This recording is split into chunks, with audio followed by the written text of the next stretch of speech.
контракт с агентством, перевод российского паспорта. Потому что они там на русском ничего не понимают, то, что у меня загранпаспорт я получала в Улан-Удэ его. А там наш лондонский пишут, понимаешь, загранпаспорт на русском языке. Мне написали лично. Они говорят, мы здесь ничего не понимаем, иди переводи. И мне просто, я пошла переводить, и это кучу же денег стоит. Вот это контракт с агентством. Тут чего? Это мои документы. Это рабочие контракты Мэдисона. Это всякие медицинские справки непонятные. Сейчас мода такая на таких девочек, такого наркоманистого вида, с такими синяками под глазами.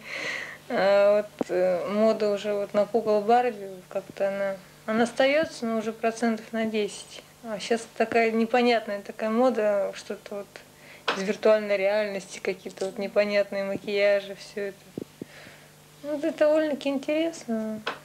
Как шоу. Я всего здесь 2 месяца, и тут уже речи не может быть. Да, люди начинают работать. Если ты приходишь, я была на кастинге на кутюр, на Кристиан Диор по Караван. Они говорят, да, но видишь, что человек новый. И они опасаются. Потому что у них есть свой, они знают девочек, таких агентств.